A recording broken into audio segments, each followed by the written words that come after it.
Sore itu, selepas hujan turun di pinggir hutan, seorang santri miskin bernama Ihsan memanggul tubuh kakek lumpuh yang baru saja ia temukan di antara pepohonan basah.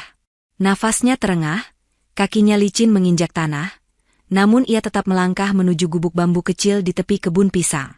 Ia tidak tahu siapa kakek itu, dari mana asalnya, dan kenapa bisa tergeletak sendirian. Yang ia tahu hanya satu, ia tidak tega meninggalkan manusia yang sedang kesakitan. Sejak malam itu, hidup Ihsan berubah pelan-pelan.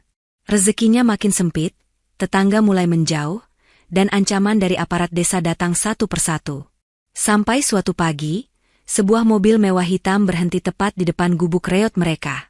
Dari dalamnya turun seorang pria berjas rapi yang langsung mencari kakek lumpuh bernama Yanto itu. Ternyata, sebelum cerita ini dimulai, silakan tulis di kolom komentar kalian menonton dari kota mana. Jangan lupa tekan tombol like dan subscribe channel ini.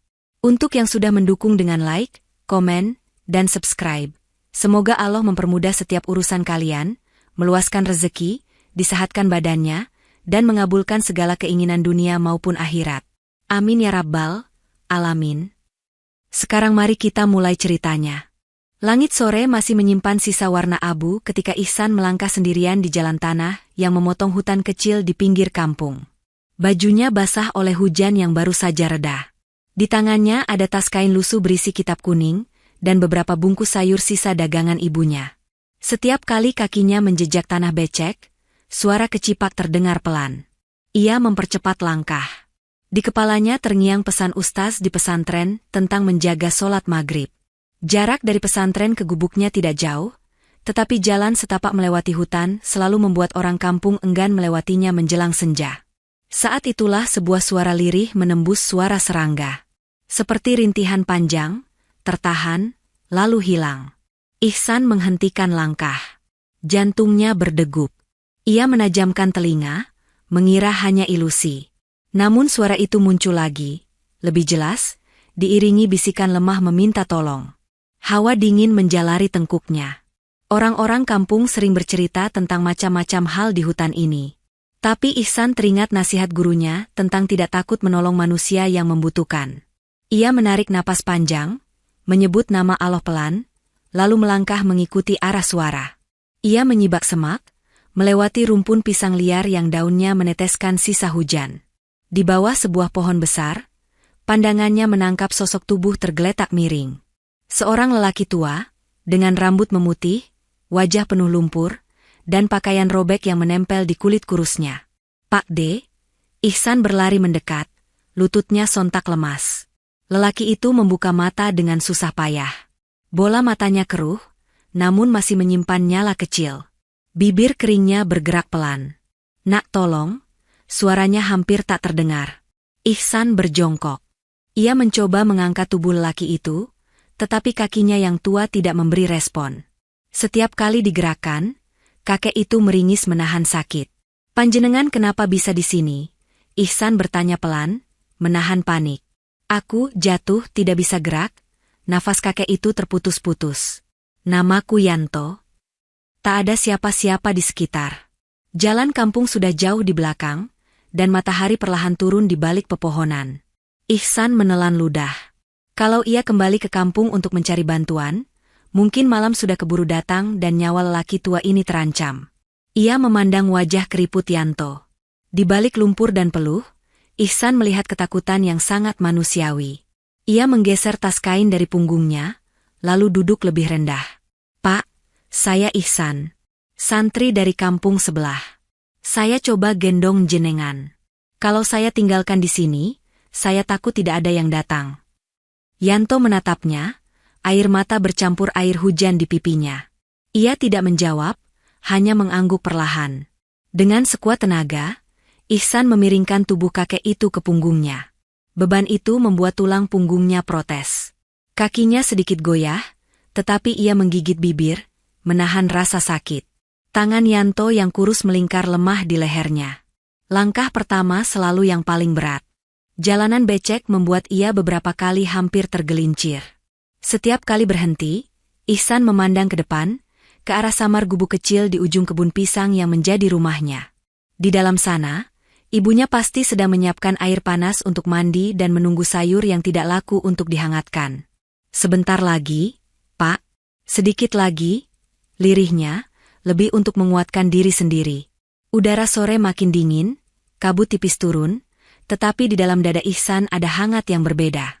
Di setiap langkah, ia mengulang dalam hati bahwa Allah melihat semua, bahkan ketika manusia tidak peduli. Gubuk reot di tepi kebun pisang makin jelas di antara pepohonan, seolah memanggil mereka kembali dari gelap hutan yang perlahan menutup. Malam itu, tanpa ia sadari, Ihsan bukan hanya membawa seorang kakek lumpuh pulang, tetapi juga menyeret masuk sebuah kisah panjang yang akan mengubah cara ia memandang hidup, rezeki, dan janji Allah yang tidak pernah tertukar.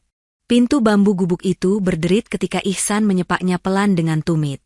Dari dalam terdengar suara lembut ibunya. Santriku sudah pulang.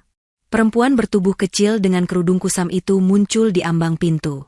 Senyumnya hampir saja merekah, lalu membeku saat melihat anaknya memanggul lelaki tua yang tak berdaya. Ya Allah, Ihsan, ia menutup mulut dengan tangan. Ini siapa? Tadi Ihsan temukan di hutan, Bu. Namanya Pak Yanto. Tidak bisa jalan, napas Ihsan tersengal, pundaknya sakit. Tanpa banyak tanya, ibunya sigap membantu menurunkan Yanto ke dipan kayu di sudut ruangan. Dipan itu biasanya dipakai Ihsan beristirahat. Malam ini, ruangan kecil itu seketika menjadi lebih sempit. Yanto meringis, tetapi matanya tak lepas dari wajah ibu Ihsan yang dengan cekatan menuang air hangat ke baskom kecil. Ia membersihkan luka di kaki Yanto, sementara Ihsan mengganti pakaian kakek itu dengan baju lama miliknya. Maaf, Pak. Cuma ini yang ada. Semoga cukup hangat. Yanto menatap mereka bergantian. Ia seperti tidak percaya bahwa dua orang yang jelas-jelas serba kekurangan mau repot menolongnya. Bibirnya bergetar. Kenapa kalian repot-repot? Aku hanya orang asing. Ibunda Ihsan tersenyum tipis. Di mata kami, panjenengan tetap manusia. Selama Allah masih menitipkan napas, berarti masih ada hak yang harus kami jaga. Malam itu mereka makan bertiga. Hanya sepiring nasi dengan sayur bening dan sambal terasi. Porsi Ihsan paling sedikit, diserahkan lebih banyak ke Yanto. Meski perutnya lapar setelah seharian beraktivitas, ia menahan keinginan menambah.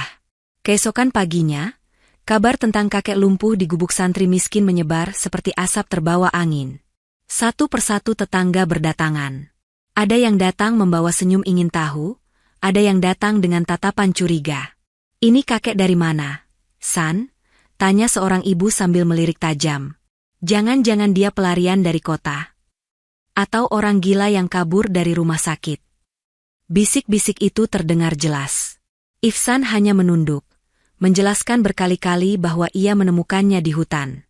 Tidak ada identitas, tidak ada dompet, hanya tas kecil yang selalu dipeluk Yanto. Yanto sendiri menarik selimut sampai ke dada, merasa kecil di balik tatapan orang-orang. Ia tidak berani banyak bicara. Setiap kali ada yang bertanya, ia hanya tersenyum paksa dan menjawab sekenanya. Setelah rombongan tetangga bubar, gubuk itu kembali tenang. Namun udara di dalamnya berbeda. Seolah ada lapisan tipis kegelisahan yang menggantung di udara. Hari-hari berikutnya menjadi ujian. Ihsan harus bangun lebih cepat untuk memandikan Yanto dengan air hangat, mengganti pakaian, dan membersihkan luka-luka di kakinya. Setelah itu ia berlari ke pasar membantu ibunya menjual sayur, lalu ke pesantren untuk mengaji dan belajar, sebelum pulang lagi menjelang sore untuk menjaga kakek itu. Malam hari, suara rintihan Yanto kerap memecah sunyi. Ihsan terbiasa terbangun beberapa kali hanya untuk memijat pelan kaki tua yang tidak lagi merasakan apa-apa. Ibunya pun sering mengelus dada, khawatir kondisi anak semata wayangnya terlalu dipaksa. Namun setiap kali mata mereka bertemu, Ihsan selalu mengangkat bahu dan tersenyum, seolah berkata bahwa semuanya baik-baik saja. Di sela lelah, ia tetap hafal jadwal ngaji anak-anak kampung, tetap menjaga adab di hadapan ustaz, dan tetap menenangkan ibunya. Di luar, bisik tetangga tidak berhenti. Ada yang memuji Ihsan karena baik hati, tetapi tidak sedikit pula yang mencibir, menyebutnya bodoh karena mau menanggung beban orang yang bahkan tidak jelas asal-usulnya. Gubuk itu menjadi bahan pembicaraan, namun bagi Ihsan, gubuk itu tetap rumah. Tempat ia menambatkan letih dan menggantung harap. Di sebuah malam ketika angin berdesir membawa harum tanah basah, Ihsan duduk sendiri di serambi kecil. Lampu minyak berayun pelan, menebar cahaya kuning yang redup. Dari dalam, terdengar napas Yanto yang berat, diselingi batuk panjang. Ihsan menatap langit yang tak sepenuhnya terlihat karena tertutup dedaunan pisang. Ia menarik napas, lalu berbisik pelan. Ya Allah, kalau memang kehadiran Pak Yanto ini ujian, kuatkan hamba. Jangan biarkan hamba lepas amanah ini hanya karena takut pada omongan manusia. Doa itu meluncur tanpa air mata, namun menancap dalam. Di ruangan belakang, Yanto yang tampak tertidur ternyata mendengar potongan kalimat itu. Di sudut matanya, sebuah kilau basah muncul, menandai awal perubahan kecil di dalam hati seorang kakek yang merasa hidupnya sudah selesai. Malam berikutnya, setelah Yanto agak tenang dari rasa sakit, Ihsan duduk di samping dipan untuk merapikan tas kecil yang selalu didekap kakek itu. Tas kain coklat itu usang, resletingnya hampir putus. Dari situ tercium aroma lembab yang khas, seperti barang yang sering terkena hujan. Boleh saya bantu rapikan, Pak? Tanya Ihsan pelan. Yanto mengangguk, meski tampak ragu. Hati-hati, di dalamnya ada sesuatu yang sangat berharga bagiku. Ihsan membukanya dengan pelan. Di dalamnya ada mushaf tua yang sampulnya sudah mengelupas, beberapa lembar kertas yang mulai rapuh, dan sebuah foto kecil yang warnanya hampir hilang. Ia mengambil mushaf itu dengan kedua tangan, spontan menciumnya. Ada rasa hangat aneh ketika jemarinya menyentuh halaman yang menguning. Ini mushaf panjenengan, matanya berbinar. Iya, mushaf itu sudah menemaniku sejak muda, jawab Yanto. Sudah melewati banyak kota dan kejadian, lebih banyak dari yang mampu kuingat. Ihsan menaruh mushaf itu di rak buku kecil di dekat tempat tidur, di tempat yang bersih dan mudah dijangkau. Setelah itu ia mengambil foto kecil yang terjepit di sela kertas. Meski pudar, gambar di dalamnya masih bisa dikenali. Seorang lelaki muda yang mirip Yanto, berdiri di samping seorang perempuan berhijab, sementara di depan mereka ada bocah laki-laki berwajah ceria. Ini keluarga panjenengan? Ihsan menatapnya takjub. Yanto menarik napas panjang. Tatapannya terpaku pada sosok bocah di foto itu. Jemarinya yang kurus bergerak pelan menyentuh gambar tersebut. Itu dulu, rumah kami. Sebelum semua berantakan, suaranya melemah. Ihsan ingin bertanya lebih jauh, tetapi menahan diri. Ia tahu ada masa lalu yang sedang dijaga rapat. Namun rasa penasaran itu menggantung seperti kabut tipis di kepala. Bocah itu sekarang di mana, Pak? Akhirnya ia tidak tahan juga. Butuh beberapa detik sebelum Yanto menjawab. Matanya berkaca-kaca, suara menurun menjadi bisikan. Aku tidak tahu. Dulu namanya Fajar. Dia bintang kecilku. Suatu hari, kami dipisahkan secara paksa. Setelah itu, ingatanku seperti kaca pecah, sulit disusun kembali. Kata-kata itu menggantung di udara. Ihsan menelan ludah. Ia bisa merasakan lubang besar di hati kakek itu. Tanpa sadar ia menggenggam tangan Yanto lebih erat. Kalau begitu, selama ini panjenengan berjalan dan mencari Fajar. Yanto tersenyum getir. Lebih tepatnya, aku berkelana sambil menunggu Allah mempertemukan kami, kalau memang masih ada kesempatan. Aku hanya membawa mushaf dan foto ini, sebagai bukti bahwa aku pernah punya rumah dan keluarga. Selebihnya, aku tidak punya apa-apa. Malam semakin larut. Di luar, suara jangkrik bersahutan. Ihsan menaruh kembali foto itu dengan hati-hati ke dalam tas, lalu menutup resletingnya. Ia memandang wajah Yanto yang terlihat kelelahan, namun sedikit lebih lega setelah bercerita. Sebelum tidur, Ihsan membuka mushaf tua itu. Di halaman pertama ada tulisan tangan yang halus, berisi doa seorang ayah untuk anaknya. Ihsan membacanya pelan, merasakan getaran di setiap huruf. Ia menutup mushaf itu dan memeluknya sesaat. Ya Allah, bisiknya, kalau engkau berkenan, pertemukanlah Pak Yanto dengan anaknya. Dan jika hamba boleh menjadi perantara, jadikan itu jalan menghapus dosa-dosa hamba dan keluarga. Di sudut kamar, Yanto terpejam dengan bibir bergerak, seolah mengulang doa yang sama. Gubuk reot itu mungkin tampak biasa dari luar, namun malam itu, di dalamnya, ada dua hati yang menaruh harap pada tangan Allah yang tidak pernah salah menulis takdir. Pagi itu matahari baru naik setinggi pohon kelapa, ketika dua orang lelaki bersepeda berhenti di depan gubuk Ihsan. Mereka mengenakan kemeja rapi dengan map lusuh terselip di tangan. Salah satunya, yang berkumis tebal, mengetuk pintu bambu sambil melirik ke kiri kanan. "Assalamualaikum, ini rumahnya Bu Salmah, ibunya Ihsan." Ihsan yang sedang menyuapi bubur untuk Yanto menoleh ke arah suara. Ibunya keluar terlebih dahulu, mengusap tangan ke kain sarung untuk menghilangkan sisa tepung singkong. "Waalaikumsalam, iya Pak. Ada keperluan apa?" Kumis tebal itu merapikan kerah kemejanya. "Kami dari kantor desa, Bu. Ada laporan dari warga soal orang asing yang tinggal di sini. Kami perlu memastikan." Nada suaranya terdengar sopan, namun garis tegas di wajahnya membuat udara menjadi berat. Ihsan merasa dadanya mengencang. Ia menaruh mangkuk bubur, lalu mendekat. "Kalau yang dimaksud Pak Yanto, benar tinggal di sini, Pak," kata Ihsan pelan. "Saya yang temukan di hutan beberapa hari lalu." Mereka dipersilakan masuk. Mata aparat desa itu menyapu ruangan mungil, menyinggung dinding bambu yang sudah menghitam, kemudian berhenti di sosok Yanto yang duduk bersandar di dipan. Kakek itu buru-buru merapikan selimut, berusaha terlihat sopan meski tubuhnya tak berdaya.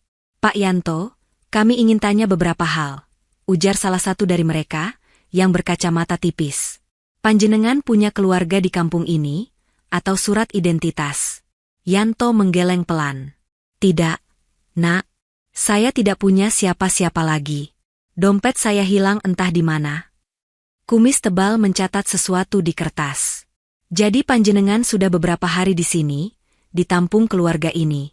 Warga khawatir, Pak. Zaman sekarang banyak modus kejahatan. Kami harus pastikan." Ihsan merasakan nada curiga di balik kata-kata itu. Ia maju setengah langkah. "Pak, waktu saya temukan, Pak Yanto tidak bisa gerak sama sekali. Kalau bukan karena Allah, mungkin beliau sudah tidak ada. Kami hanya menolong semampunya." Aparat berkacamata menghela napas. "Kami mengerti niat baikmu, San. Tapi desa juga punya aturan. Kalau Pak Yanto tidak punya keluarga dan identitas, sebaiknya kami bawa ke panti atau rumah singgah di kota. Di sana ada petugas yang bisa mengurus." Seketika ruangan menjadi hening. Ibunda Ihsan menatap anaknya dengan cemas. Yanto memejamkan mata, bibirnya bergetar, seolah mengerti apa artinya dipindahkan ke tempat asing lagi. Ihsan menelan ludah. "Pak, boleh beri kami waktu beberapa hari?" Suaranya parau. "Biar saya mencoba mencari tahu dulu apakah ada yang mengenal beliau. Kalau belum ada hasil, baru kami serahkan ke desa." Kumis tebal saling pandang dengan temannya. Mereka tampak mempertimbangkan. "Baiklah," kata yang berkacamata akhirnya. "Kami kasih waktu seminggu.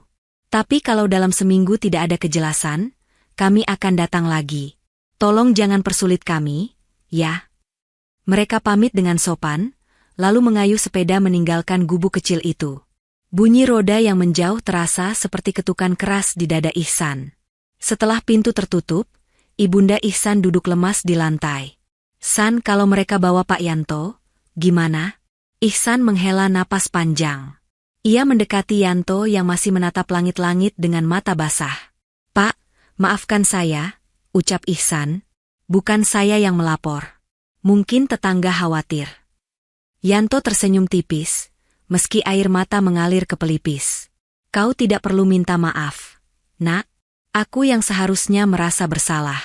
Aku datang ke hidup kalian seperti beban." "Jangan bilang begitu, Pak," suara Ihsan mengeras. "Kalau Allah mengizinkan kita bertemu, pasti ada sebabnya. Saya yakin, belum tentu panti bisa merawat panjenengan dengan hati. Izinkan saya coba dulu mencari jalan." Malamnya, Ihsan sulit tidur. Ia duduk di atas sajadah lebih lama dari biasanya. Ia menceritakan semua kegelisahan kepada Allah, tentang ancaman aparat desa, tentang sempitnya rezeki, dan tentang rasa takut kehilangan Yanto yang baru beberapa hari ia kenal, namun sudah seperti bagian keluarganya sendiri. Setiap sujudnya terasa berat, namun di sela doa, ada keyakinan kecil yang tumbuh. Ia berdiri dari sholat malam dengan wajah lelah, tetapi hatinya lebih mantap. Ia tidak tahu dari mana pertolongan itu akan datang. Yang ia tahu, ia tidak akan rela menyerahkan Yanto begitu saja tanpa berjuang. Sementara itu, di dipan yang sama, Yanto menatap mushaf tua di rak kayu. Ia tahu waktunya mungkin tidak panjang. Dalam hati, ia ikut berbisik pelan, meminta Allah menjawab doa seorang santri miskin yang berani menantang omongan dunia demi menjaga seorang kakek lumpuh. Hujan turun deras sejak siang. Atap seng gubuk Ihsan bocor di beberapa titik, membuat ember plastik berjejer menampung air. Angin membawa suara daun pisang beradu, seperti tepukan tangan yang gelisah. Ihsan sedang menambal bagian atap yang paling parah ketika terdengar suara pelan memanggil namanya dari dalam kamar. Ihsan, kemari sebentar. Ia menurunkan tubuh, menggantungkan palu di paku dinding, lalu berjalan ke arah dipan. Yanto tampak pucat, namun matanya menyimpan keseriusan yang tidak biasa. "Ada apa, Pak?" tanya Ihsan sambil duduk di kursi pendek di sampingnya. "Aku ingin bercerita sedikit." Yanto menarik napas berat. "Kau sudah banyak menolongku, sementara aku belum jujur tentang masa laluku." Ihsan tersenyum menenangkan. "Kalau Pak Yanto belum siap, tidak apa-apa." Justru itu, Yanto menatapnya lurus. "Kalau aku menunggu siap, mungkin aku tidak pernah bercerita. Beberapa bagian ingatan memang masih kabur, tapi ada hal yang terus mengganggu." Hujan di luar seakan ikut mengecil, memberi ruang bagi suara Yanto.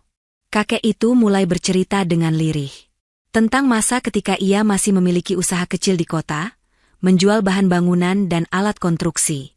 Usahanya tidak besar, tetapi cukup membuat keluarganya hidup layak. "Waktu itu aku percaya penuh pada adik iparku," ujar Yanto. "Ia pandai bicara, pandai mengambil hati orang. Semua urusan keuangan dan surat kuasa kuserahkan padanya. Aku terlalu sibuk bekerja di lapangan, mengurusi pekerja."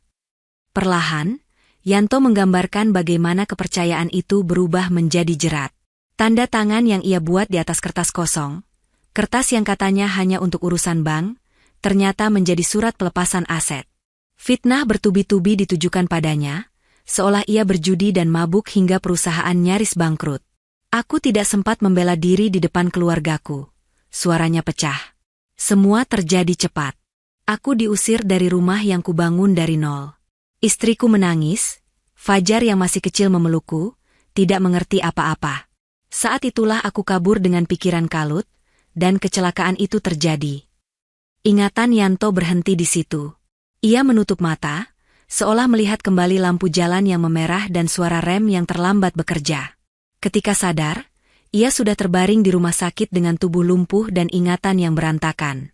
Dari sana kehidupannya berubah menjadi perjalanan panjang yang tak tentu arah.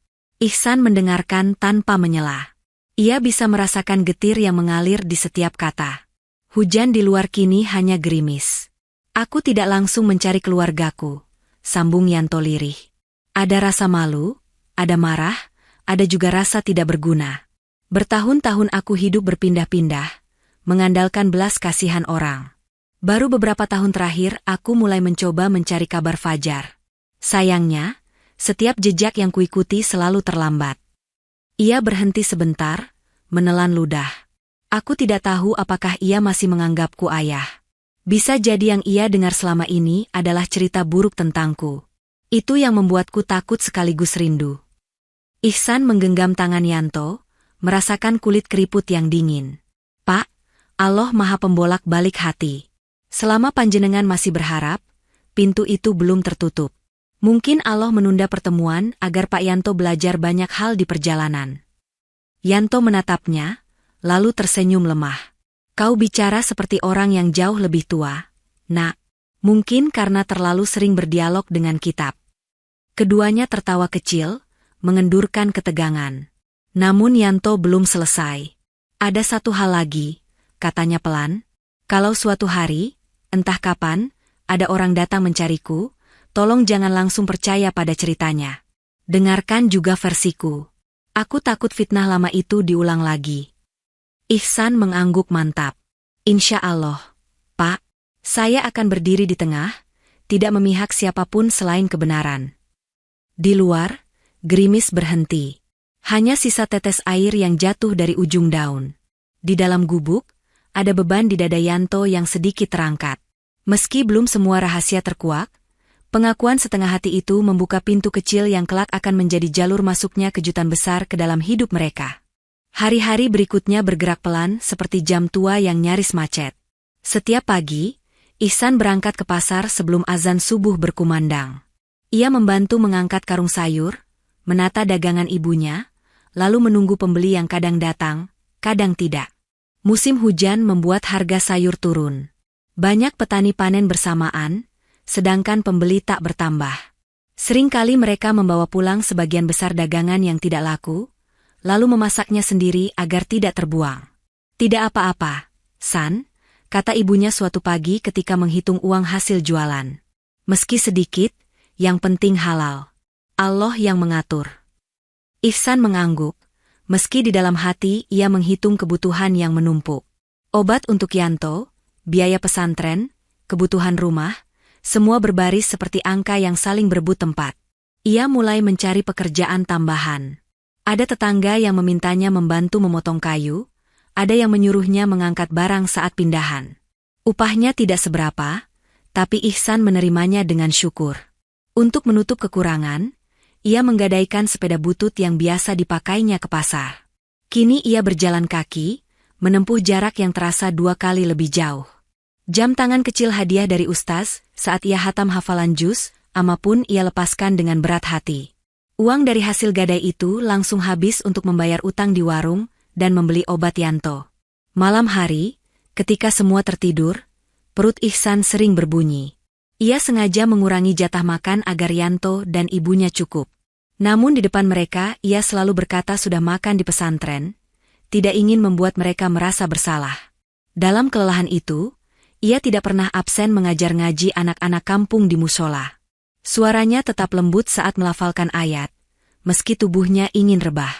Anak-anak senang belajar dengan Ihsan karena ia sabar dan tidak mudah marah. Suatu malam, setelah pengajian usai, seorang bapak menepuk bahu Ihsan. Kau ini masih muda, San. Jangan terlalu memaksakan diri menanggung beban. Kakek itu bukan keluargamu. Kalau kau serahkan ke panti, hidupmu mungkin lebih ringan. Ihsan hanya tersenyum. Kalau saya serahkan beliau hanya karena ingin hidup ringan, saya takut hilang ringan di hari akhir nanti, Pak. Jawaban itu membuat bapak itu terdiam. Ia tidak meneruskan nasihatnya, hanya mengangguk pelan sebelum pergi. Di rumah, Yanto beberapa kali melihat Ihsan tertidur dalam posisi duduk di kursi, kitab masih terbuka di pangkuan. Guratan lelah di wajah santri muda itu membuat hati Yanto mencubit. Ia tahu kehadirannya menambah beban, namun setiap kali ia ingin meminta Ihsan mengantarnya ke kantor desa agar dibawa ke panti, lidahnya keluh. Suatu malam, saat angin membawa hawa dingin yang menusuk, Yanto memandang Ihsan yang sedang menulis sesuatu di kertas kecil. Kau menulis apa, Nak? Ini daftar kebutuhan pesantren dan rumah, Pak, jawab Ihsan tanpa menutup kertas. Saya coba susun, siapa tahu bisa diatur lebih baik. Dan kau masih berani menambahkan biaya obatku dalam daftar itu? Tanya Yanto lirih. Ihsan tertawa kecil. Kalau tidak ditulis, nanti saya lupa, Pak. Panjenengan ini amanah Allah. Namanya amanah, ya harus dijaga. Ia tidak tahu, kalimat sederhana itu berputar-putar di kepala Yanto sepanjang malam. Bukan hanya rasa terharu yang memenuhi dadanya, tapi juga tanya besar. Kenapa Allah mempertemukannya dengan santri seperti Ihsan di penghujung hidupnya? Pertanyaan itu belum menemukan jawaban. Namun di ujung sana, takdir sudah menyiapkan kejutan yang perlahan mendekat. Di kota yang hiruk-pikuk, jauh dari kebun pisang dan jalan tanah berlumpur, seorang pria muda berdiri di depan jendela kantor tinggi. Namanya Fajar. Setelan jasnya rapi, sepatu mengkilat, dan di mejanya tertumpuk berkas kerja sama bisnis. Namun matanya tidak menatap grafik keuntungan, melainkan sebuah mushaf tua yang tergeletak di atas meja. Mushaf itu berbeda dengan mushaf lain yang biasa ia baca. Sampulnya mengelupas, beberapa halamannya terlipat, dan di sudut dalam tertulis nama Yanto dengan tulisan tangan yang ia kenal samar-samar dari masa kecil. Mushaf itu ia dapat dari seorang sopir angkot beberapa bulan lalu. Sopir itu bercerita tentang kakek lumpuh yang naik angkot dalam keadaan kebingungan. Di tangannya hanya ada tas kecil dan mushaf tua. Ia selalu menyebut nama seorang anak bernama Fajar, sambil memeluk mushaf itu erat. Saat kakek itu harus turun mendadak karena merasa pusing, mushaf tertinggal di kursi. Sopir itu berniat mengembalikan, tetapi kakek tersebut menghilang di keramaian terminal. Beberapa waktu kemudian, sopir itu secara tidak sengaja bertemu Fajar di sebuah acara komunitas. Ketika mendengar namanya dan melihat wajahnya, sopir itu teringat cerita kakek misterius. Mushaf tua itu pun berpindah tangan, dari sopir ke Fajar, membawa serta segunung tanda tanya. Sejak memegang mushaf itu, hati Fajar tidak pernah tenang. Ia menelusuri kembali kenangan masa kecil yang selama ini terkubur oleh kesibukan dan cerita sepihak. Ia teringat sosok seorang ayah yang sering mengajarinya mengaji, lalu menghilang begitu saja di tengah badai fitnah. Keluarganya mengatakan bahwa sang ayah memilih pergi meninggalkan mereka demi perempuan lain. Kisah itu ia telan begitu saja selama bertahun-tahun. Namun mushaf dengan nama Yanto di dalamnya mengguncang kembali kepercayaannya. Fajar diam-diam menyewa orang untuk mencari jejak kakek yang disebut-sebut sopir angkot. Beberapa kali mereka mendapat kabar, tetapi selalu terlambat. Kakek itu sudah berpindah kota sebelum Fajar tiba. Sampai suatu pagi, telepon di meja Fajar berdering. Suara di seberang adalah orang yang ia tugaskan mengamati terminal di kota kecil lain. "Pak Fajar, saya dapat kabar dari kenalan. Ada kakek lumpuh bernama Yanto ditemukan santri di pinggir hutan, di sebuah kampung dekat kebun pisang. Katanya dia membawa mushaf tua mirip yang Bapak tunjukkan." Fajar terdiam. Punggungnya merinding. Nama itu, Yanto, menggema di kepala seperti suara yang datang dari masa lalu. Tanpa berpikir panjang, ia memerintahkan asistennya menyiapkan mobil. Ia ingin datang sendiri, bukan hanya mengirim orang suruhan. Perjalanan menuju kampung itu memakan waktu beberapa jam. Dari jendela mobil, Fajar melihat pemandangan berganti dari gedung beton ke hamparan sawah dan rumah kayu. Di jok belakang, mushaf tua itu tergeletak dalam tas kulit, seolah ikut menuntunnya pulang ke lorong kenangan. Di sepanjang perjalanan, hatinya penuh tanya. Jika benar kakek itu adalah ayahnya, kenapa baru sekarang Allah mempertemukan mereka kembali? Jika bukan, kenapa mushaf yang sama bisa berada di tangannya? Ia tidak tahu jawaban yang tepat. Yang ia tahu hanya satu, ia harus datang. Ia harus melihat dengan mata kepala sendiri. Saat mobil memasuki jalan tanah berlumpur menuju kampung, Fajar menatap sekeliling. Anak-anak berlarian, menatap kagum pada kendaraan hitam mengkilap yang jarang mereka lihat. Sebagian orang dewasa keluar rumah, mengerutkan dahi, bertanya-tanya. Mobil berhenti di depan sebuah gubuk reot di tepi kebun pisang. Fajar menghela napas panjang, merapikan jas hijau yang ia kenakan hari itu, lalu membuka pintu. Di belakangnya, seorang pengawal setia ikut turun, berdiri sedikit di belakang. Lantai tanah terasa lembek di bawah sepatu kulitnya. Fajar melangkah perlahan, merasakan jantungnya berdetak lebih cepat dari biasanya. Di hadapannya, pintu bambu gubuk itu tertutup rapat, seolah menyembunyikan sesuatu yang sangat berharga. Ia tidak tahu, di balik pintu itulah seorang santri miskin sedang menahan lelah, dan seorang kakek lumpuh tengah menggenggam sisa harapan yang belum padam. Suara mesin mobil yang berbeda dari biasanya membuat kampung itu riuh. Anak-anak yang semula bermain kelereng di pinggir jalan langsung berhenti, mata mereka membesar melihat kendaraan hitam mengkilap yang perlahan memasuki gang sempit. Beberapa berlari sambil berteriak memanggil teman. Mobil besar, mobil besar. Para ibu keluar dari dapur, mengelap tangan di celemek, menatap dengan heran. Kaum bapak yang baru pulang dari ladang berdiri di tepi jalan, menyipitkan mata. Mobil itu tidak berhenti di rumah kepala dusun, bukan juga di rumah Pak Haji yang paling disegani. Mobil itu justru melambat di depan gubuk paling reot di ujung kampung. "Lah, kok berhenti di situ?" Seorang ibu menutup mulut, terkejut. "Jangan-jangan Ihsan terlilit utang sama orang kota," bisik yang lain. Suasana mendadak penuh spekulasi. Ada yang menyebut mungkin itu pejabat, ada yang yakin itu rentenir. Tidak seorang pun yang berpikir bahwa mobil itu membawa potongan masa lalu yang hilang. Di dalam mushola kecil, Ihsan baru saja selesai menutup pengajian siang. Ia mengusap peluh di dahinya ketika seorang anak berlari masuk dengan napas terengah. "Kak Ihsan, ada mobil besar di depan rumah kakak, banyak orang lihat." Ihsan tertegun. Jantungnya langsung berdebar tidak karuan. Pikiran pertama yang muncul adalah aparat desa datang lebih cepat dari waktu yang dijanjikan. Ia buru-buru merapikan kitab dan mengucapkan salam pada anak-anak, lalu berlari menyusuri jalan tanah. Semakin dekat ke rumah, ia melihat kerumunan warga. Mereka membentuk lingkaran setengah, memberi jalan pada dua sosok pria berjas yang berdiri menghadap gubuknya. Satu berjas hijau rapi dengan wajah tegas, satu lagi berjas gelap dengan tatapan waspada. Ihsan menelan ludah. Bajunya masih basah oleh keringat, sarungnya belepotan tanah. Ia merasa kecil di depan pemandangan itu. Namun ia memaksa dirinya mendekat. "Assalamualaikum," sapanya, berusaha terdengar tenang. "Ada yang bisa saya bantu, Pak?" Pria berjas hijau menoleh. Tatapannya tajam namun tidak galak. "Waalaikumsalam. Maaf, apakah ini rumah Ihsan?" "Iya, Pak. Saya Ihsan." Pria itu menghela napas kecil, seolah beban panjang baru saja sedikit terangkat hanya dengan memastikan nama itu. "Nama saya Fajar," ujarnya memperkenalkan diri. "Saya datang mencari seseorang bernama Yanto. Katanya beliau tinggal di sini." Kerumunan warga saling pandang. Nama itu sudah beberapa hari jadi bahan pembicaraan. Bisik-bisik kembali menyeruak. "Betul, Pak," jawab Ihsan pelan. "Pak Yanto tinggal bersama kami. Beliau sedang di dalam, kondisinya lumpuh."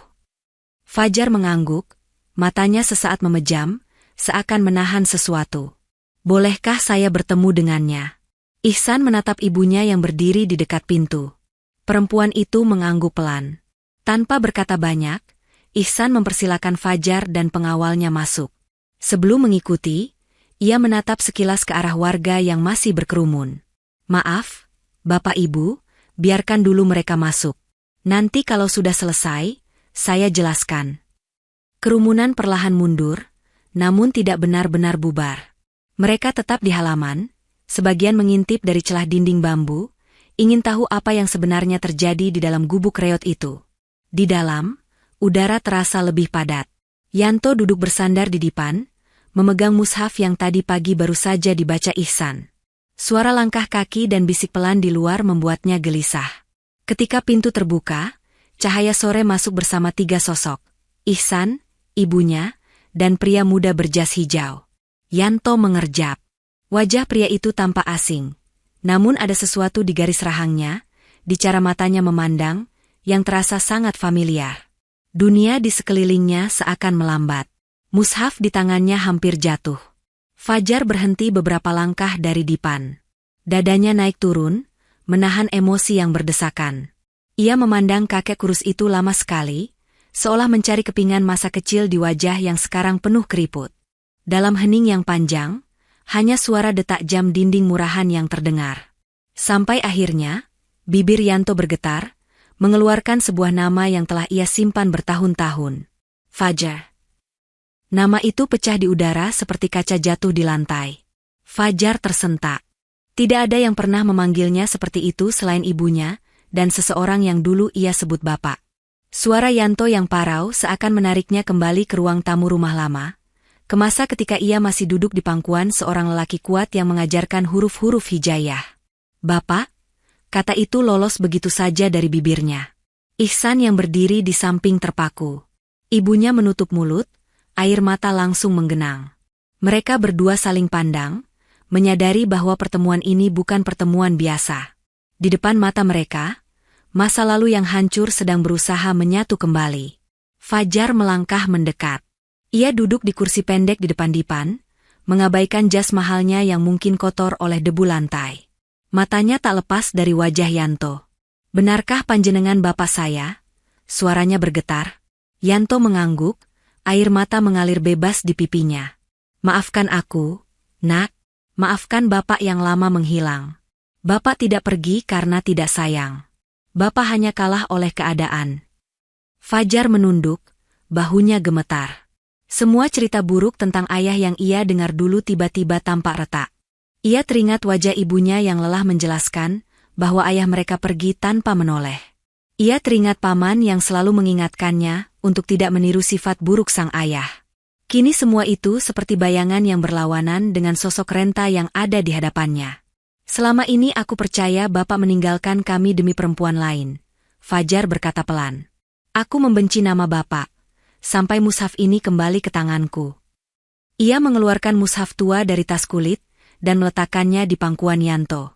Kakek itu meraihnya dengan tangan bergetar. Ketika melihat tulisan namanya di halaman pertama, ia terisak. Seakan semua jarak yang memisahkan mereka selama ini diremas dalam satu genggaman. Ini mushaf kita, Yanto berbisik. Dulu Bapak hadiahkan untukmu saat kau hatam. Bagaimana bisa mushaf ini kembali padamu? Fajar menceritakan singkat pertemuannya dengan sopir angkot, tentang cerita kakek misterius yang selalu memanggil nama Fajar, dan bagaimana mushaf itu tertinggal di kursi. Yanto mendengarkan dengan saksama, setiap detail seolah menutup celah-celah kosong dalam ingatannya. Ihsan dan ibunya hanya menjadi saksi. Mereka melihat bagaimana dua manusia yang lama terpisah mencoba menyusun kembali potongan hidup mereka. Ada tawa kecil di sela tangis, ada penjelasan yang belum rampung namun cukup untuk menghapus sebagian besar prasangka. Setelah beberapa saat, Yanto menoleh ke arah Ihsan. Ia menggenggam tangan santri itu, lalu memperkenalkannya kepada Fajar. Nak, ini Ihsan.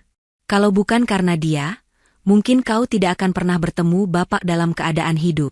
Dia menemukan Bapak di hutan, memanggul Bapak ke rumahnya, merawat tanpa tahu siapa Bapak sebenarnya. Fajar memindahkan tatapannya pada Ihsan. Dalam sekejap, rasa hormat mengisi matanya. Ia berdiri dan menundukkan sedikit badan, sesuatu yang jarang ia lakukan di depan orang lain. Terima kasih, ucapnya tulus. Aku tidak tahu bagaimana membalas kebaikanmu. Ihsan menggeleng cepat, wajahnya memerah. Saya hanya melakukan apa yang seharusnya dilakukan manusia, Pak. Lagi pula, yang menolong itu Allah. Saya cuma dipinjamkan tenaga. Jawaban sederhana itu membuat Fajar terdiam. Di dalam hati, ia merasa kecil di hadapan pemuda bersarung dengan baju lusuh ini. Dengan segala kekayaan dan jabatannya, ia tidak yakin sanggup melakukan hal yang sama jika berada di posisi Ihsan. Perbincangan berlanjut hingga senja. Yanto menceritakan kembali ingatan yang tadi sempat ia bagi pada Ihsan, kali ini di depan Fajar. Tentang fitnah, surat yang dipaksa, kecelakaan, dan rasa malu yang menahannya untuk pulang. Fajar pun mengungkap apa yang ia ketahui dari dokumen yang ia temukan setelah ibunya meninggal, tentang paman yang ternyata menyusun semua skenario untuk menguasai usaha keluarga. Di luar, warga kampung masih menunggu dengan sabar. Mereka tidak tahu detail apa yang dibicarakan di dalam, namun mereka bisa merasakan bahwa sesuatu yang besar sedang terjadi. Saat adzan maghrib berkumandang, percakapan berhenti sejenak. Ihsan mengajak mereka semua berwudu. Fajar mengiyakan tanpa ragu, meski air sumur yang dingin membuat tangannya sedikit menggigil. Di dalam gubuk, sholat jamaah kecil berlangsung. Di barisan paling depan, Ihsan menjadi imam. Di belakangnya, seorang pengusaha kaya dan ayah renta berdiri berdampingan, rukuk dan sujud di lantai tanah yang sama. Malam turun perlahan. Di tengah keheningan, ada rasa hangat yang menyelimuti gubuk reot itu. Ihsan tidak tahu arah hidupnya setelah ini, tetapi ia bisa merasakan bahwa Allah sedang menyiapkan babak baru yang jauh di luar dugaannya. Keesokan paginya, Fajar duduk kembali di ruang mungil itu dengan beberapa map di tangannya. Ia datang bukan hanya sebagai anak yang menemukan ayahnya, tetapi juga sebagai seseorang yang ingin menegakkan kebenaran yang selama ini dipelintir. Bapak, Ihsan, Bu Salmah, Fajar memulai dengan suara pelan. Ada beberapa hal yang ingin saya tunjukkan. Mungkin akan sedikit menyakitkan, tapi saya rasa kita perlu melihatnya bersama. Ia membuka map pertama, menampilkan fotokopi beberapa surat lama. Di sana ada tanda tangan Yanto di atas lembaran yang berjudul pelepasan aset dan pengalihan kepemilikan perusahaan. Yanto menatapnya lama, keningnya berkerut. Ini tanda tangan Bapak, gumamnya. Tapi Bapak ingat, waktu itu Bapak dipaksa menandatangani di rumah pamanmu. Katanya hanya berkas bank. Fajar mengangguk. Betul. Dan di bagian bawah sini, ada tanda tangan saksi yang tidak pernah Bapak sebut dulu. Itu nama paman. Ia mengaku hanya membantu, padahal ia yang mengatur semuanya. Map kedua berisi laporan keuangan lama dan bukti transfer ke rekening pribadi sang paman. Fajar menjelaskan bagaimana setelah dewasa, ketika ia mulai memimpin perusahaan, ia menemukan kejanggalan. Ia menyewa auditor independen, dan sedikit demi sedikit semua kebohongan terbuka. Aku menyesal baru menyelidiki setelah ibu tidak ada, ucap Fajar lirih. Selama ini aku terlalu percaya pada cerita yang ia dan paman sampaikan. Katanya bapak boros, berjudi, dan membawa perempuan kemana-mana. Aku malu mengaku punya ayah seperti itu, sampai akhirnya mushaf ini kembali padaku. Yanto menutup wajah dengan kedua tangan. Bukan hanya karena marah, tetapi juga karena sedih mengingat betapa besar jarak yang terbentuk antara ia dan anaknya akibat kebohongan satu orang. Ihsan menjadi pendengar setia. Ia mengamati bagaimana kebenaran perlahan menyingkirkan kabut fitnah. Di dalam hatinya, ia memuji Allah yang tidak pernah tidur, yang selalu membuka tirai kebohongan dengan cara yang tak terduga. Sekarang paman di mana? Tanya Yanto akhirnya. Ia sudah meninggal, Pak, jawab Fajar. Allah lebih dulu memanggilnya sebelum aku bisa menanyakan semua ini langsung. Yang tersisa hanya berkas dan jejak di rekening. Hening sejenak. Tidak ada kebencian berlebihan di wajah Yanto, hanya kelelahan yang dalam. Seakan ia sudah tidak punya tenaga lagi untuk memelihara marah. Kalau begitu, tugasku bukan lagi membalas, katanya pelan. Tugasku sekarang hanya memastikan aku tidak membawa kebencian itu sampai ke kubur. Kau pun, Fajar, jangan biarkan hatimu rusak karena masa lalu. Fajar menatap ayahnya dengan kagum. Bapak masih bisa berkata begitu setelah semua yang terjadi. Yanto tersenyum kecil. Kalau tidak belajar memaafkan, aku mungkin sudah mati sejak lama. Nak, kemarahan itu berat, apalagi dipikul oleh tubuh yang sudah tidak kuat. Ihsan menelan ludah. Kata-kata itu menembus hatinya juga. Ia teringat beberapa tetangga yang dulu mencibir, yang mungkin ia simpan sedikit ganjalan di dalam hati. Perlahan, ia ikut melepaskan. Fajar kemudian memandang Ihsan. Ada satu lagi yang harus kau tahu, San. Kemarin waktu aku mengurus dokumen di kota, aku sekalian mengecek aturan tentang status Pak Yanto. Secara hukum, beliau masih tercatat sebagai warga di alamat lamanya, bukan gelandangan. Artinya, kalau aparat desa datang lagi, mereka tidak bisa sembarangan membawa beliau ke panti. Aku sudah siapkan suratnya. Ia mengeluarkan selembar kertas resmi. Ihsan menerimanya dengan rasa lega yang sulit diungkapkan. Bukan hanya soal kertas itu, tetapi karena untuk pertama kalinya, ia merasa tidak lagi sendirian menanggung semua ini. Di luar, matahari bersinar lebih terang dari hari-hari sebelumnya. Seakan ikut merayakan terbukanya kebenaran yang selama ini terbungkus rapi. Gubuk reot itu mungkin masih sama bentuknya. Namun di dalamnya, hubungan antara tiga manusia telah berubah menjadi simpul yang saling menguatkan. Sore itu, Fajar mengajak Ihsan berjalan sebentar ke kebun pisang di belakang rumah. Langkah mereka menimbulkan suara lirih di tanah lembab. Angin membawa aroma daun muda dan sisa hujan. Ihsan, Fajar membuka percakapan. Sejak kemarin aku berpikir keras, bagaimana caranya membalas semua kebaikanmu tanpa merusak keikhlasanmu. Ihsan buru-buru menggeleng. Pak, sungguh saya tidak menolong Pak Yanto karena berharap balasan. Kalau panjenengan mulai hitung-hitungan begitu, saya khawatir pahala saya justru hilang. Fajar tersenyum. Aku mengerti. Karena itu, anggap saja ini bukan balasan, tapi ajakan untuk bekerja sama di jalan yang lebih luas. Ia berhenti di bawah pohon pisang, memandang ke arah pesantren kecil yang tampak dari kejauhan. Atap sengnya kusam, dindingnya sederhana, namun suara anak-anak mengaji di dalamnya selalu membuat hati tenang. Aku ingin membangun lembaga kecil di sini, lanjut Fajar. Sebuah pesantren untuk anak yatim dan santri miskin. Tempat mereka belajar agama sekaligus punya keterampilan. Aku tidak bisa mengurus semuanya. Aku butuh orang yang bisa dipercaya, yang hatinya sudah terbukti lebih mencintai amanah daripada harta. Kalau kau mau, aku ingin kau yang mengelolanya. Ihsan terperanjat. Saya mengelola pesantren, Pak. Kenapa tidak? Fajar balik bertanya. Kau punya ilmu dasar yang cukup, punya hubungan baik dengan ustaz dan anak-anak kampung, dan yang paling penting, kau tahu rasanya kekurangan. Kau tidak akan menyia-nyiakan rezeki yang dititipkan lewat tanganmu. Ihsan menunduk. Bayangan tentang dirinya yang dulu hanya santri yang membereskan kamar dan menyapu halaman kini bersisian dengan tanggung jawab besar yang ditawarkan. Di satu sisi, hatinya merasa tidak layak. Di sisi lain, ia tahu peluang seperti ini tidak datang dua kali. Kalau kau khawatir hatimu goyah karena harta, kita bisa buat aturan, tambah Fajar. Gajimu cukup, tapi tidak berlebihan. Selebihnya, semua dana transparan untuk operasional pesantren dan bantuan masyarakat.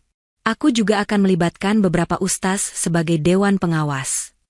Pelan-pelan, rasa takut Ihsan bergeser menjadi tekad. Ia teringat doa yang ia panjatkan bertahun-tahun. Ingin menjadi jalan kebaikan bagi banyak orang, meski dirinya tak punya apa-apa. Mungkin ini jawaban Allah atas doa itu. Baik, Pak, akhirnya ia mengangguk. Kalau itu amanah dari Allah lewat panjenengan, insya Allah saya siap belajar. Tapi tolong, kalau saya mulai salah langkah, ingatkan saya. Saya tidak mau pesantren ini jadi tempat mencari nama. Fajar tertawa kecil, menepuk bahu Ihsan. Itu syarat yang hebat. Berarti kau sudah setengah siap. Keesokan harinya, Fajar mengumpulkan warga kampung di halaman musola. Di hadapan mereka, ia menceritakan siapa Yanto sebenarnya dan bagaimana fitnah bertahun-tahun memisahkan mereka. Ia juga mengungkap peran Ihsan dalam mempertemukan kembali ayah dan anak. Wajah-wajah yang dulu mencibir kini berubah malu. Ada yang menundukkan kepala, ada yang mengusap sudut mata. Fajar lalu mengumumkan rencananya membangun pesantren dan memperbaiki jalan kampung, bukan sebagai pamer kekayaan, tetapi sebagai sedekah jariah untuk kedua orang tuanya. Nama Ihsan disebut sebagai pengelola. Orang-orang menatap santri muda itu dengan pandangan berbeda. Bukan lagi sekadar anak miskin yang tinggal di gubuk reot, tetapi sosok yang Allah pakai sebagai perantara rezeki untuk desa mereka. Setelah acara selesai, beberapa tetangga mendekati Ihsan, meminta maaf atas kata-kata kasar yang pernah mereka ucapkan tentang Yanto. Ihsan menerima semuanya dengan senyum, tidak ingin menyimpan luka. Di sudut halaman, Yanto menyaksikan pemandangan itu dari kursi rodanya, mata tuanya berkilat hangat. Sejak hari itu, mobil mewah Fajar tidak lagi menjadi simbol jarak. Mobil itu justru dipakai mengangkut bahan bangunan, bantuan sembako, dan anak-anak yatim yang akan mondok nanti. Warga kampung yang dulu takut kini justru menunggu kedatangannya. Bukan karena ingin memuja, tapi karena merasakan manfaat yang nyata. Di tengah semua perubahan itu, Ihsan tetap kembali ke rutinitas sederhananya. Ia masih bangun sebelum subuh, masih menemani ibunya di dapur, masih mengajar ngaji dengan suara lembut. Hanya satu yang berubah. Kali ini, langkahnya ditemani rasa syukur yang lebih tebal, karena ia melihat sendiri bagaimana Allah memberi balasan lewat jalan yang sama sekali tidak ia duga. Beberapa bulan berlalu. Di tanah kosong dekat pesantren, bangunan baru mulai berdiri. Pondasi beton menguat, dinding bata disusun rapi. Orang-orang kampung ikut membantu, sebagian sebagai pekerja, sebagian sekadar menyumbang tenaga saat waktu senggang. Suara palu dan adukan semen bersahut dengan lantunan ayat suci dari musola. Gubuk reot milik keluarga Ihsan kini sudah diperbaiki. Dinding bambu diganti papan kayu, atap bocor ditukar genteng sederhana. Namun Ihsan sengaja meminta agar sebagian kayu lama tetap dipertahankan di satu sudut, sebagai pengingat dari mana mereka memulai. Di teras rumah yang baru, Yanto duduk di kursi roda, menghirup udara sore. Pipi tuanya tampak lebih berisi, matanya lebih jernih. Meski dokter di kota mengatakan kecil kemungkinan ia bisa berjalan lagi, ia tidak terlalu memikirkannya. Baginya, bisa duduk di tempat yang tenang, dikelilingi orang yang mencintainya, sudah menjadi nikmat yang besar. Ihsan duduk di sampingnya, membacakan berita dari kertas yang dibawa Fajar dari kota tentang program beasiswa untuk santri pesantren mereka nanti. Yanto mendengarkan dengan senyum bangga. "Kau tahu, San," katanya setelah Ihsan selesai membaca. "Dulu, ketika masih punya rumah besar, Bapak sering bermimpi bisa membangun pesantren di pekarangan belakang. Tapi saat itu Bapak terlalu sibuk mengejar angka di buku laporan. Sekarang Allah memberikannya kepadamu, bukan kepada Bapak, dalam bentuk yang jauh lebih indah." Ihsan menatap wajah Yanto. "Tanpa kisah panjenengan, mungkin saya tidak akan sampai di sini, Pak. Allah mempertemukan kita bukan kebetulan." Angin meniup lembut daun pisang, menciptakan suara gemerisik yang menenangkan. Sejenak mereka diam, menikmati pemandangan anak-anak kecil berlarian di halaman, membawa buku Iqra di tangan. "Ihsan," Yanto memecah keheningan. "Kalau suatu hari Allah memanggilku, jangan usahakan aku dibawa ke kota. Cukup kuburkan aku di dekat pesantren ini. Biar aku tetap mendengar suara ayat yang dibaca santri-santri." Ihsan menahan haru. "Jangan bicara begitu, Pak." Pak Yanto masih kuat. Yanto tersenyum, garis lembut muncul di sudut matanya. "Semua orang pasti tiba waktunya, Nak. Yang penting, sebelum waktu itu datang, kita isi dengan sesuatu yang tidak membuat kita menyesal. Kau sudah melakukan lebih dari cukup. Kalau suatu hari ada kakek lain jatuh di hutan, jangan ragu menolongnya, meski hidupmu sedang sempit. Mungkin di balik tubuh ringkih itu, Allah sedang menitipkan pintu rezeki atau pelajaran besar." Kata-kata itu menempel dalam di hati Ihsan. Ia mengangguk, menatap ke arah bangunan pesantren yang hampir rampung.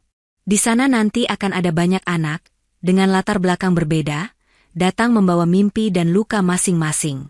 Ia bertekad akan menyambut mereka dengan cara yang sama seperti ia menyambut Yanto di hari pertama. Seadanya, tapi dengan hati penuh kasih. Menjelang senja, Fajar datang dengan mobilnya, kali ini bukan sendiri. Di jok belakang ada beberapa kardus berisi kitab baru, sajadah, dan perlengkapan santri. Ia menurunkan barang-barang itu bersama beberapa karyawan, lalu menghampiri Yanto. "Bapak, dokter bilang jadwal kontrol berikutnya bisa agak lama," katanya sambil duduk di kursi sebelah. "Jadi Bapak bisa lebih banyak di rumah dulu. Nanti kalau pesantren resmi dibuka, kita undang mereka semua yang dulu pernah meragukan Bapak dan Ihsan, supaya mereka lihat sendiri bagaimana Allah membalik keadaan." Yanto tertawa kecil. "Tidak perlu mengundang karena dendam, Nak. Undang saja agar mereka ikut merasakan manfaat. Kalau mereka mau menitipkan anak belajar di sini, itu sudah cukup." Fajar mengangguk, menatap ayahnya dengan kagum yang tak habis. Ia lalu memandang Ihsan yang sibuk mengatur kardus. Sore merambat pelan. Langit berubah jingga keemasan, memantul di jendela kaca kecil rumah kayu itu. Dari arah musola, suara adzan berkumandang, mengajak semua kembali menata niat. Ihsan berdiri, mengingatkan mereka untuk bersiap sholat. Yanto meminta didorong kursi rodanya ke musola, seperti biasa.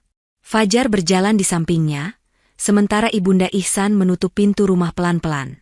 Di jalan tanah yang sama tempat Ihsan dulu memanggul Yanto pulang dari hutan, kini berjalan 3 sosok dengan langkah berbeda. Seorang santri yang pernah putus asa soal rezeki, seorang ayah renta yang menemukan kembali anaknya, dan seorang pengusaha yang belajar bahwa harta tanpa doa hanya angka tanpa makna. Suara langkah mereka bercampur dengan lantunan adzan, menyatu dengan desah angin di kebun pisang. Tidak ada yang istimewa di mata dunia. Namun bagi mereka, setiap detik adalah bukti bahwa Allah tidak pernah salah memilih hamba yang ia angkat derajatnya. Ihsan menatap langit sejenak, lalu tersenyum tipis, merasa cukup dengan apa yang telah dan sedang ia jalani bersama orang-orang yang Allah titipkan di sisinya.